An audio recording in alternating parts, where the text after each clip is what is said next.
Hello, everyone. My name is Joe Dunn, and I am the Senior Vice President for Public Policy and Advocacy at the National Association of Community Health Centers. We are here today to talk through the urgent need for an extension of the Community Health Center funding before the September 30th deadline at the end of the fiscal year. We are fortunate that the House and Senate are acting this week on this critical issue, and we're joined today by several health center leaders, including two members of the NACC Board of Directors, a health center patient who is also the chair of a rural health center in North Carolina, and Dr. Rhee, the new president and CEO of NACC. You will hear from each of them about why federal funding for health centers is critical. Then I will provide some remarks on the latest developments in Washington, D.C. And after that, we're going to open it up for questions. So with that, I will now turn it over to Paloma Hernandez, the chair of the NACC Board. Paloma? Thank you, Joe, and good afternoon, everyone.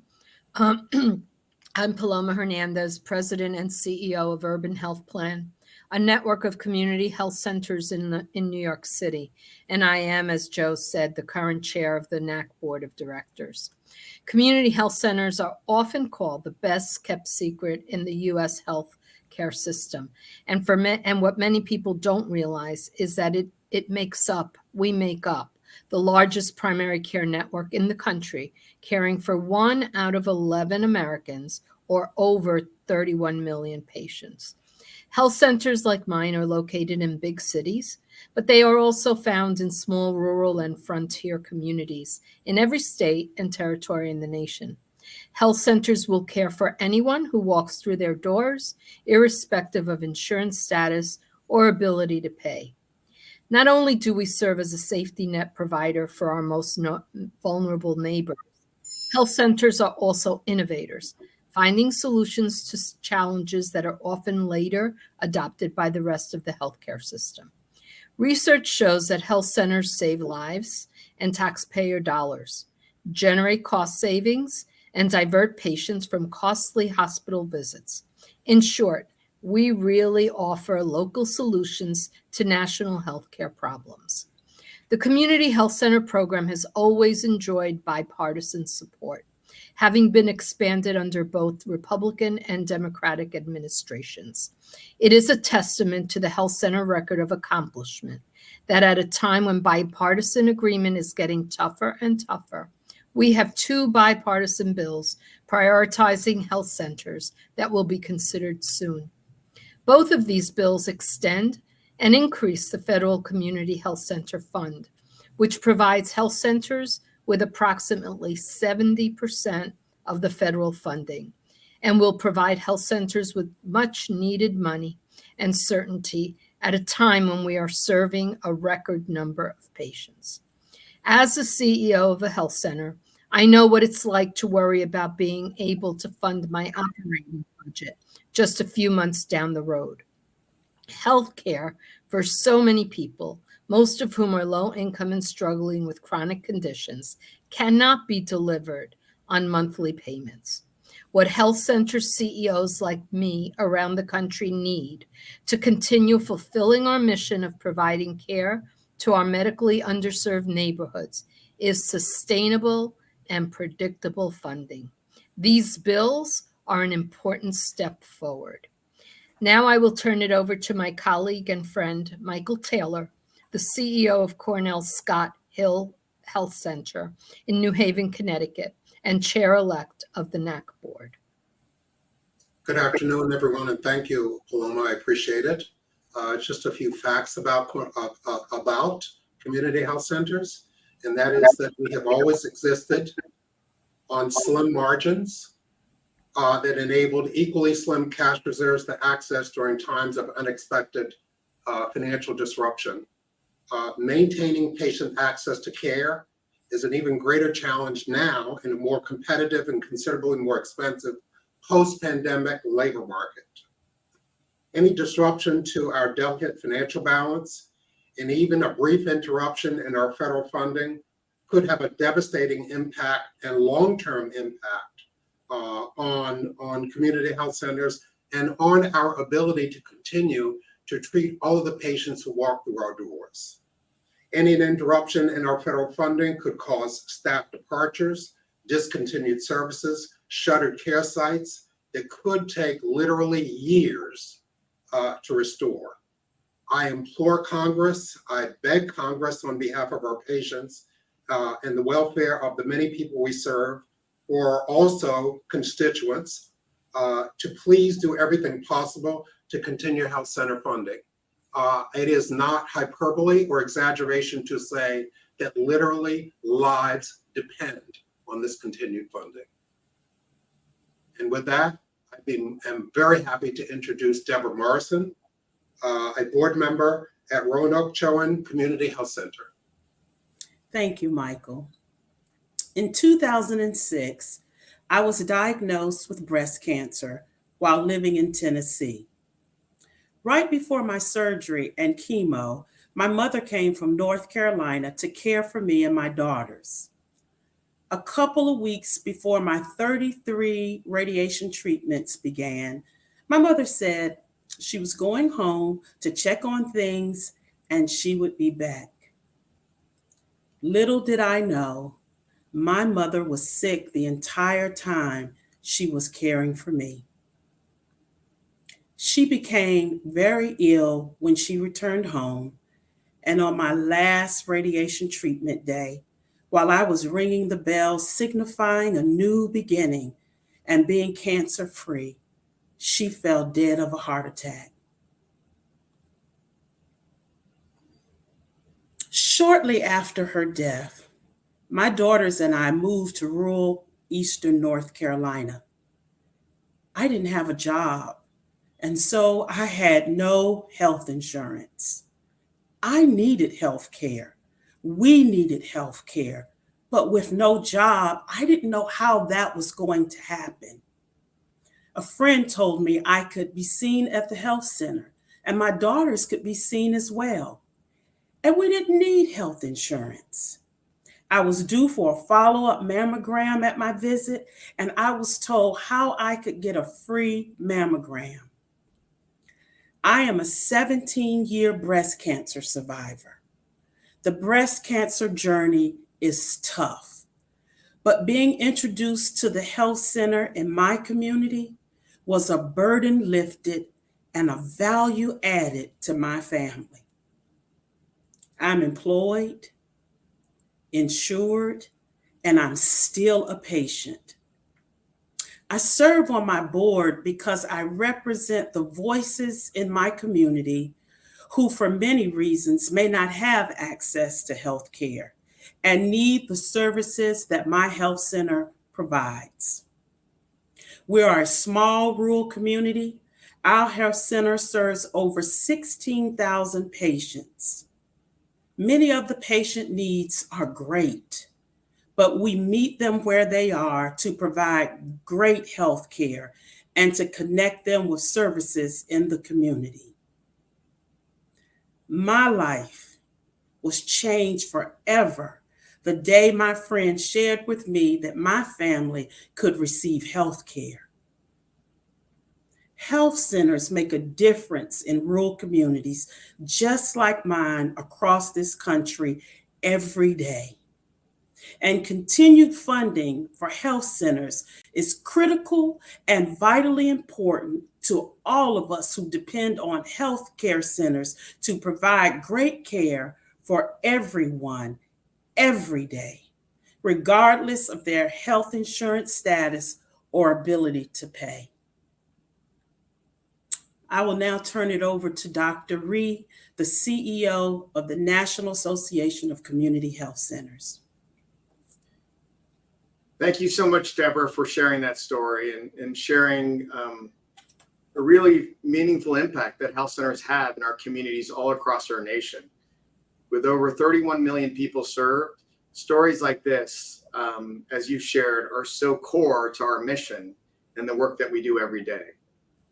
As a primary care physician myself, and as the president and CEO of NACHC, I started working in the community health center movement as a National Health Service Corps scholar. I know the power of these workforce programs and the health center movement. As you've also heard from Michael, I'm staying up at night, worrying about the stability of our primary care workforce.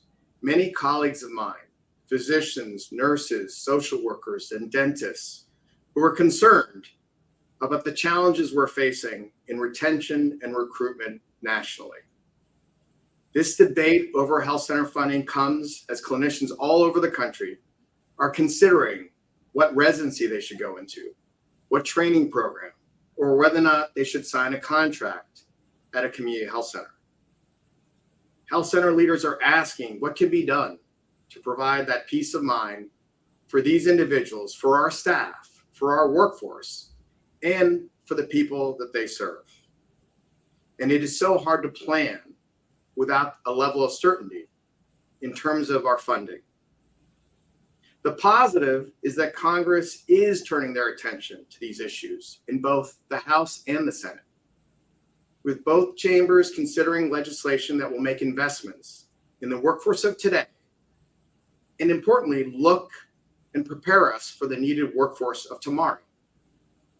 Congress could send a powerful signal to doctors like me, nurses, social workers, dentists, and other healthcare professionals who are working hard every day, like here at Cornell Scott Hill Center, to deliver those services to thousands, millions across the nation. Both the House bill, the Lower Costs, More Transparency Act, and the Senate bill, the Bipartisan Primary Care and Health Workforce Act, fund two key primary care workforce programs: the National Health Service Corps, which I was able to benefit from and help me on my career to serve the underserved, and the Teaching Health Center Graduate Medical Education Program. The National Health Service Corps supports clinicians with the costs of their schooling and also places them in much needed communities across our nation to serve people like Deborah. And the Teaching Health Center GME program is really promising. It prepares residents and students for high quality care by training them in community-based settings in rural and other medically underserved communities. Anyone who's tried to find a primary care doctor like me lately knows how tough it is. A report that we released earlier this year found that 100 million Americans, nearly 1 in 3 of the US population, have difficulty accessing primary care. Health centers are essential to closing this gap, especially for Americans who lack insurance. And we need Congress to provide funding in order to do so. Now I'll turn it over to Joe Dunn, NACHC Senior Vice President of Public Policy and Advocacy, and then we'll take questions. Joe? Yes, thank you, Dr. Rhee. We know that government funding will be high on the priority list over the next few weeks, given the deadlines that we face. We urge Congress to ensure that there is at least a short-term patch included in a continuing resolution to ensure that there isn't a lapse in funding. As you've heard from the earlier speakers, health centers are also desperately needing certainty around their longer-term funding. As a nation, we have significant challenges related to the healthcare workforce impacting all healthcare providers. And health centers have always operated, as Michael said, on these slim margins and needed to compete with larger and more well-resourced competitors. What has changed now is that we are also dealing with multiple levels of uncertainty. For example, the turbulence in the Medicaid coverage due to the mass redeterminations of beneficiaries, restrictions on the 340B program that have limited savings and patient access, an incredibly tight labor market, and now the looming deadline of federal funding expiring in just a matter of weeks. We also know that health centers could do more for their communities with additional resources. They can fill gaps in the primary care system by reaching new communities and new sites, addressing the behavioral health crisis that has only gotten more pronounced during and after the pandemic, and providing greater complementary services to meet nutrition, transportation, and other social drivers of health that patients face. Fortunately, health centers and the primary care workforce programs they rely upon have always enjoyed widespread bipartisan support. That support and commitment will be displayed this week in both the House and the Senate. NACHC supports the Lower Cost, More Transparency Act and appreciates the leadership of the House Energy and Commerce Committee Chair Kathy McMorris-Rodgers and Ranking Member Frank Paloma, and the other strong health center champions, including Representatives John Joyce, Lisa Blunt-Rochester, Elise Stefanik, and Lizzie Fletcher, who started us on this journey to continue this funding. This extension and increased funding in this bill will position health centers to address the needs of their patients and making investments to prepare for care in the future. Likewise, as Dr. Rhee mentioned, continuing the National Health Service Corps and Teaching Health Center GME program will help train the next generation of clinicians. We look forward to a substantial demonstration of bipartisan support later today and later this week. And additionally, NACHC supports the Bipartisan Primary Care and Health Workforce Act and thanks Help Committee Chairman in the Senate, Bernie Sanders, and Senator Roger Marshall from Kansas for their leadership to forge a bipartisan agreement. At $5.8 billion annually for 3 years, this legislation will shore up existing health centers and enable significant growth in their capabilities. The allocation of capital funding will position health centers to expand access to care points, and the major infusion of funding for primary care workforce programs will broaden the pipeline for the next generation of providers and leaders. We know that there are differences between these approaches. We will work with all sides in both chambers on a bipartisan bill that can get to the president for his signature. Yet it is critical to underscore the common signal between these bills that it sends to health center leaders, clinicians, staff, board members, and patients. These bills demonstrate that they are essential, that the collective mission of health centers is important, valued, and worthy of federal investment, and that bipartisan consensus is achievable. So we really appreciate your time and attention for attending today. We're now going to turn it over for some questions. If you can identify yourself and put your question in the comment section, we'll go ahead and answer it. So I really appreciate it. Okay, so just seeing on one of the platforms that we have, so one of the questions that we've gotten is, will health centers have to close if the government shuts down? And how long can they stay open in the event of a shutdown? So Michael, do you want to try to tackle that one? I think how long health centers can sustain themselves without continued funding really is quite variable, based upon the depth of financial resources available that are considerably different from one health center to another. I would say it's probably puts all health centers in great jeopardy for any disruption in funds at all, and certainly anything longer than a brief interruption could have a devastating impact on the fiber of community health centers across this country, and therefore patient access to care. Got it. Would anybody else like to chime in on that question? Sure. I think it's, like Michael said, really dependent on every health center. But when you lose any money, it does have an impact on your operations, and how you go about planning for it is individual. But we rely on that money to assure that people who have no insurance come and can be seen. So not having that money on a regular, knowingly consistent basis really creates challenges for health centers across the country. I'll just highlight also, as a primary care doc, I mean, the nature of health centers and that how they have these transdisciplinary teams to support patient care. If you think about it, whether you have diabetes, hypertension, heart disease, or asthma, as we just, Michael and I just went to a school-based health center and saw the work that was being done in the school-based health center to help someone with an asthma attack. And also the acute conditions that we know with the winter season coming up. The importance of what I would call one of the primary principles of primary care is continuity, and maintaining those relationships with patients and families wherever they need us is incredibly important. So the only other points that I would add is put yourself in the position of a provider who has a family to support and needs to make a choice about their future employment, and deciding on whether you're going to renew your employment contract with the health center that you have a longstanding relationship with and a close bond with its patients, and someone else who's offering more stable funding and perhaps more money. It really puts them in a very awkward position. Also try to put yourselves in the position of lending institutions that support health centers.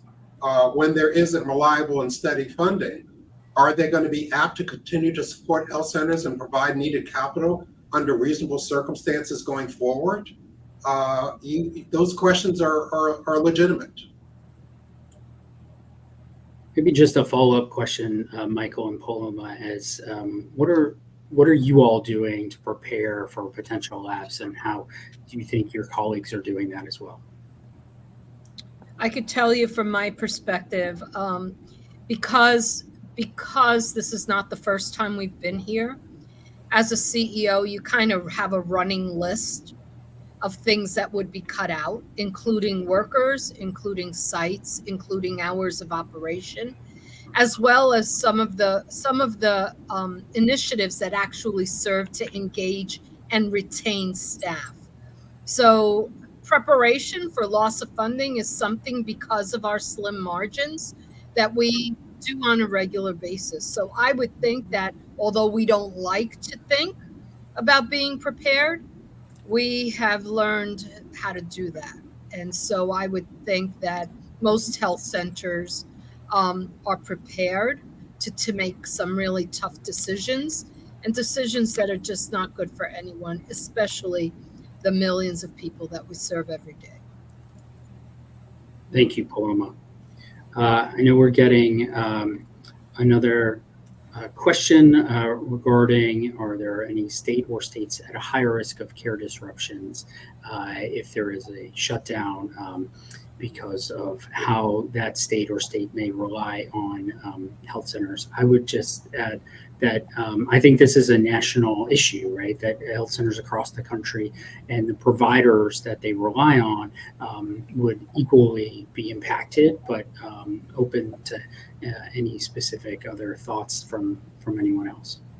I just want to emphasize this point. I made it earlier in my comments, but it's so important. I want to highlight it, that if there is a disruption to our funding, which no one wants, I am fearful in this marketplace of how many years it would take for us to restore that capacity and the trust of the people who have come to depend on us. I'm concerned about the impact of any disruption to people's lives on many different levels.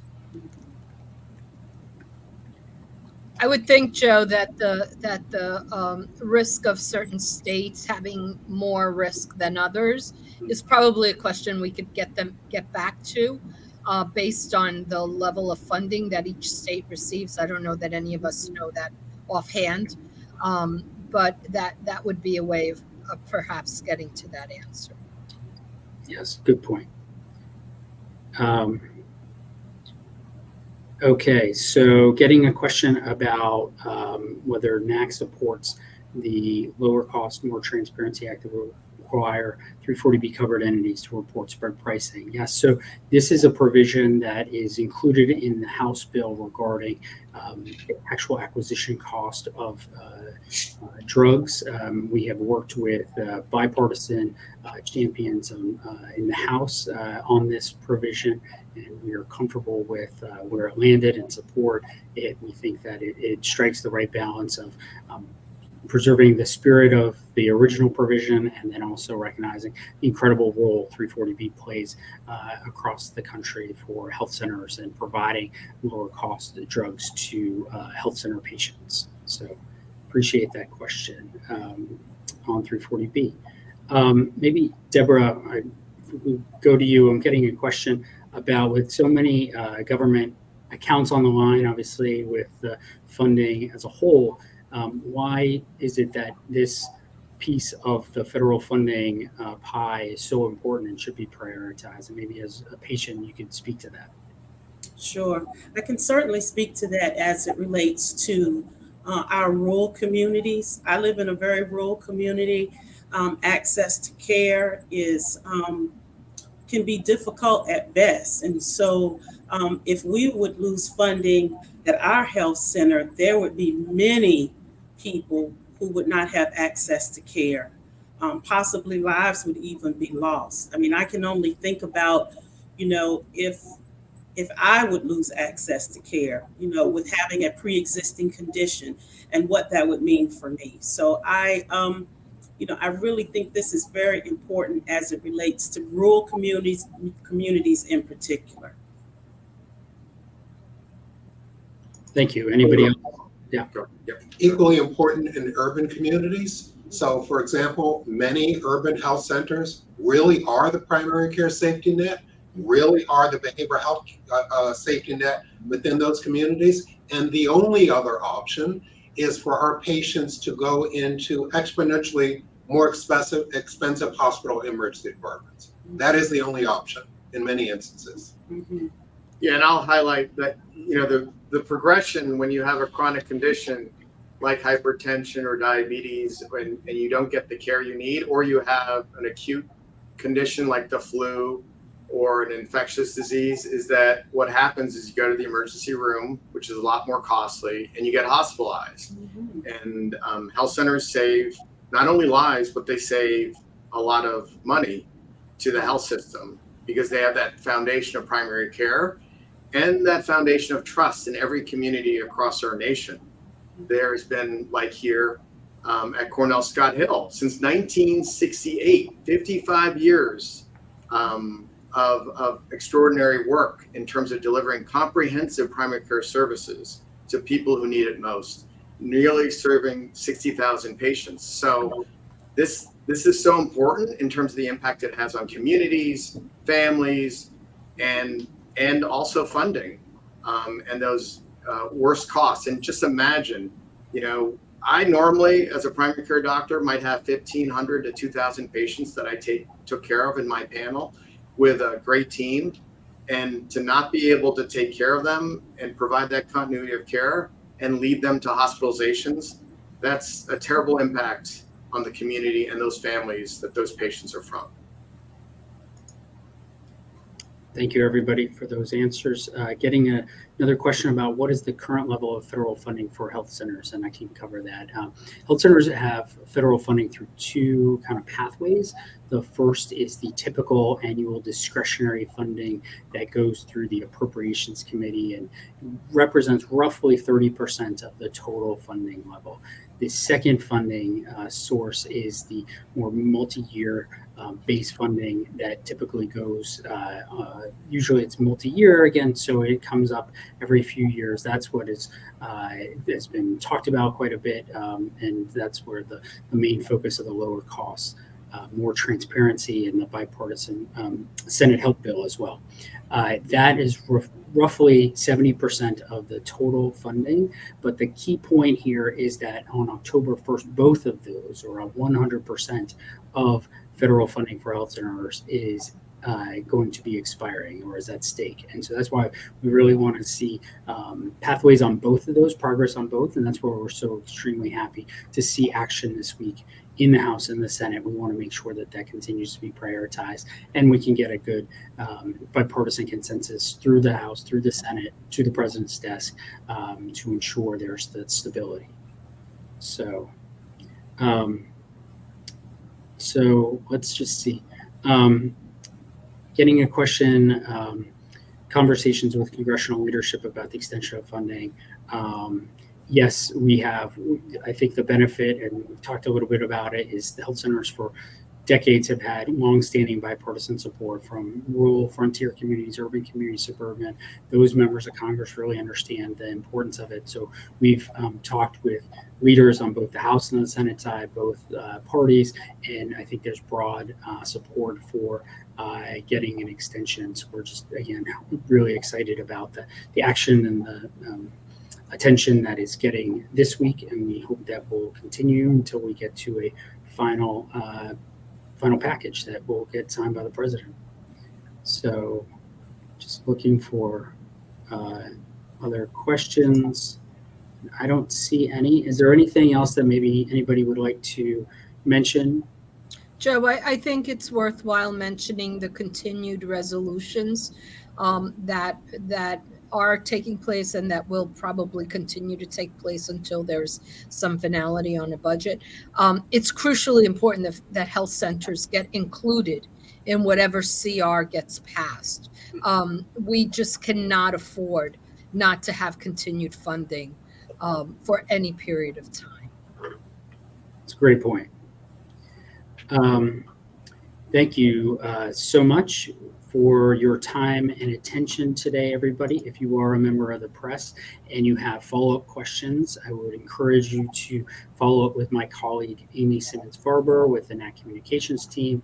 But otherwise, we really appreciate your time and attention today, and we'll continue to provide updates to the Health Center community and the reporters, media community as this process unfolds. So thank you very much again for your attention. Thank you.